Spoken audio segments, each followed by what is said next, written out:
3 ఏళ్ళు ఎమ్మెల్యేగా పనిచేయి, ఆ తర్వాత ప్రమోట్ చేస్తామని చెప్పారు. అమ్నేషియా పప్పు కేసులో అడావుడి చేసిన రఘునందన్ రావు తర్వాత ఆ కేసును పూర్తిగా పట్టించుకోలేని ఒక వాదన ఉంది. దీని మీద ఏమంటారు? సరే, చట్టం సరిహద్దుల వాళ్ళు ఏదైనా మాట్లాడతారన్న. చట్టం పరిధి లోపల నేను పనిచేసినాను. నా దగ్గర ఉన్న ఆధారాన్ని పోలీసు వాళ్ళకి ఇవ్వమన్నారు, ఇచ్చినాను. వాళ్ళు ముద్దాయిలు కాదని అంతకుముందు ప్రెస్ మీట్ పెట్టిన డీసీపీ తోటి వాళ్ళని రిమాండ్ చేయించినాను.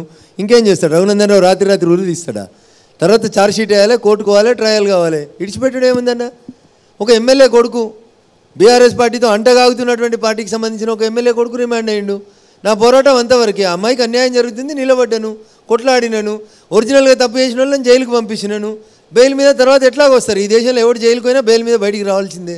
నెలకో 2 నెలలకో 3 నెలలకో 6 నెలలకు వస్తాడు. తర్వాత నా డ్యూటీ ఏముంటుంది? ఈ గవర్నమెంట్కి చేత కాకపోతే నన్ను పీపీగా పెట్టుకోమను, ఆ కేసు ఆర్గ్యూ చేసి అమ్మాయికి శిక్ష చేపిస్తాను. సార్, కాంగ్రెస్ పార్టీ అధికారంలోకి వచ్చి దాదాపు 130 నుంచి 140 రోజులు అవుతుంది. కనీసం బ్రీతింగ్ పీరియడ్ కూడా ఇవ్వకుండా ఈ టైంలోనే 6 హామీలు ఏవైతే ఇచ్చామో వాటిని అమలు చేస్తున్నామని కాంగ్రెస్ పార్టీ నేతలు, సీఎం కూడా చెప్తున్నటువంటి పరిస్థితి. ఈలోగా మీరు పార్టీ బీజేపీ కానీ బీఆర్ఎస్ కానీ తెలంగాణలో కాంగ్రెస్ ఇచ్చినటువంటి హామీలను నెరవేర్చుకోలేకపోయిందన్నటువంటి ఒక అపవాదుతో ఎన్నికల్లోకి వెళ్తున్నారు. బీజేపీకి ఏం హక్కు ఉందని ఇక్కడ గెలవడానికి? ఆ తర్వాత ఈ బీజేపీ చేసినటువంటి 10 ఏళ్ల కార్యక్రమాల్లో ఎక్కడ కూడా తెలంగాణ అభివృద్ధికి ఎలాంటి నిధులు కూడా ఇవ్వలేదన్నటువంటి ప్రధానమైనటువంటి ఆరోపణ. సో కళ్ళుండి చూడలేని కబోదులకు ఇంతకంటే ఎక్కువ చెప్పాల్సింది ఏముండదన్న. నవంబర్లో మీరు లోన్ ₹1,00,000 కట్టి ఉంటే ఆ లోన్ రెన్యువల్ చేసుకోండి, అర్జెంటుగా 2 లక్షలు తెచ్చుకోండి. డిసెంబర్ 9వ తారీఖున నేను ముఖ్యమంత్రి అవుతాను, ప్రతి రైతుకి ₹2,00,000 రైతు రుణమాఫీ చేస్తా అని చెప్పింది ఎవరు చెప్పారు? రేవంత్ రెడ్డి గారు చెప్పిండ్రు. ఇంకో మాట కూడా చెప్పారు రేవంత్ రెడ్డి. ఏమంటారు? ఆగస్టు 15 ఎందుకన్నా? ఆగస్టు 15 ఎందుకన్నా? జూన్ 6వ తారీఖు నీకు షెడ్యూల్ అయిపోతుంది, ఎలక్షన్ నోటిఫికేషన్ అయిపోతుంది. జూన్ 9వ తారీఖుకి ఆగస్టు దాకా ఎందుకు వాయిదా ఇస్తున్నావు అన్న? నిన్న మొన్న ఏదో ఊరికి పోయి చెప్పిండు సెప్టెంబర్ 17 నిజాం షుగర్ కంపెనీని తెరుతా అని. సెప్టెంబర్ ఎందుకన్నా? ఇప్పుడు తెరువు కంపెనీ. సెప్టెంబర్ 17 క్రషింగ్ స్టార్ట్ అవుతుంది. దాని మీద ఒక అసెంబ్లీ హౌస్ కమిటీ వేసిర్రు, ఎక్స్పర్ట్స్ ఒపీనియన్ తీసుకుర్రు.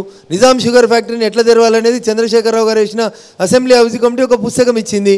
మీరు ఆ పుస్తకం తీసి చదివి ఓపెన్ చేయండి, రేపే ఓపెన్ చేయండి. బ్రీతింగ్ పీరియడ్ నేను కాదన్నా.